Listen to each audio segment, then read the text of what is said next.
Hi, it's Jonathan from the Crankshaft Journal. Last time around, I was going through the 1982 Suzuki GS1100G, giving it a once-over. Got it reassembled, hoping I could get it started without having to rebuild the carburetors. But when I tried, all I got was smoke from an overheating wire harness. I traced that problem back to a bad connection at the battery. See, when you're actually an amateur, you make these amateurish mistakes. So got that sorted out, confirmed that the bike would start, would run if I put fuel directly into the cylinders. So we have compression, we have a spark, and what else do we need to make it work? Just the fuel. So we're going to work on that next. I always talk about not being into unboxing, and then next thing you know, I'm unboxing something. So this is important. Let's take a peek. I just got these carbs back from a place called the Carb Shack. Oh, I gave it away, didn't I? So much for the unboxing. Here we go. Anyway, these are the four Mikuni carbs that go on the GS1100G. What I found was that there wasn't any fuel going through these carbs to the engine, not a drop. And rather than try to rebuild them myself, I decided to take it to a professional.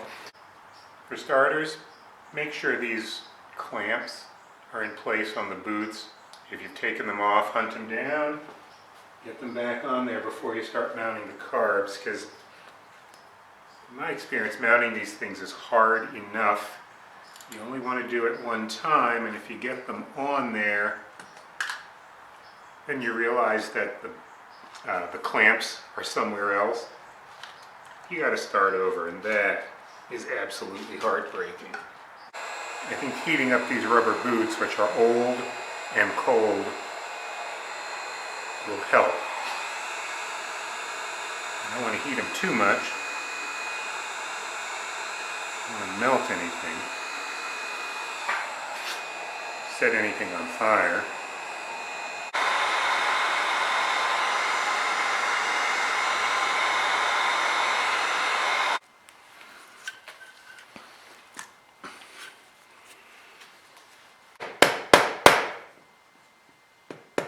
Improvise.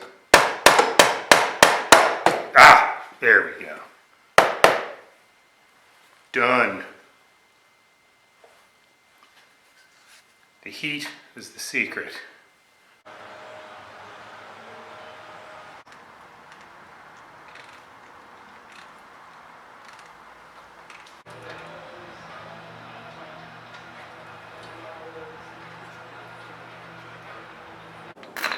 I think I'm also going to pull the plugs and squirt a little fuel directly into the cylinders,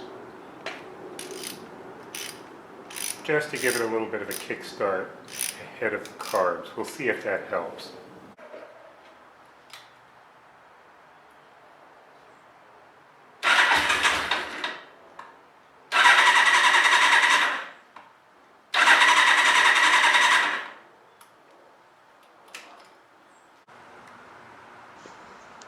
It's a chilly 40 degrees, but we figured an hour in the sun, swaddled in dark blankets, might warm the Suzuki up enough to get it running a little more easily. And guess what? It worked.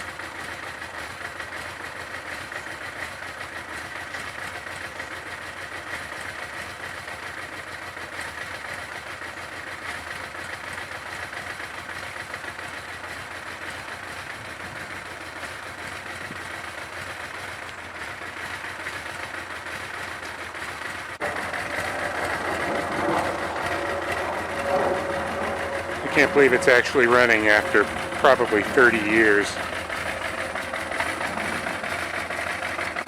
Oh my gosh.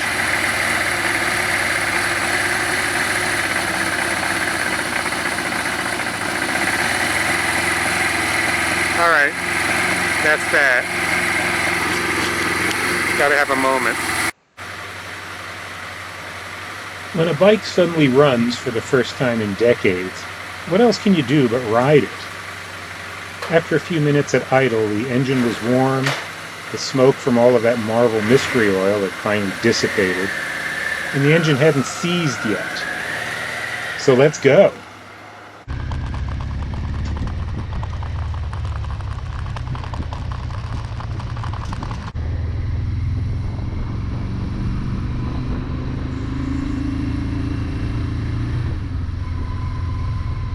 We expected the big GS to have a few quirks after such a long slumber, and while the clutch needs a slight adjustment, the tachometer isn't quite accurate, and an engine tune-up would still help, the bike runs and handles well. It doesn't desperately need anything right now, which is a bit of a miracle.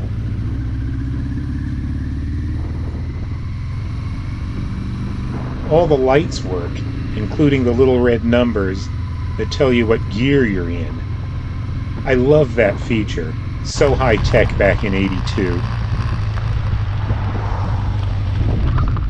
This is a big machine and it feels like it. The seat is high, the steering a bit heavy, and the riding position can make one feel perched atop the bike rather than wrapped around it.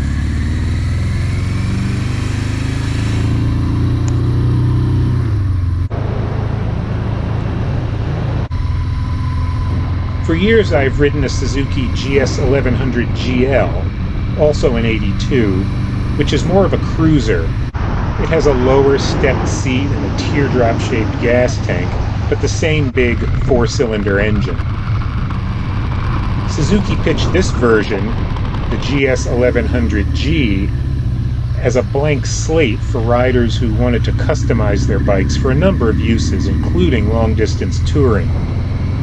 Indeed, this bike came to me with aftermarket fiberglass saddlebags, a highway bar with extra footrests attached in front of the engine, and a passenger backrest.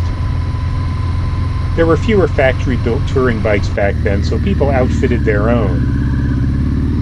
All I wanted was to strip off all of the add-on pieces and give this one more of a clean, sport roadster look with the help of a new flat-track style handlebar.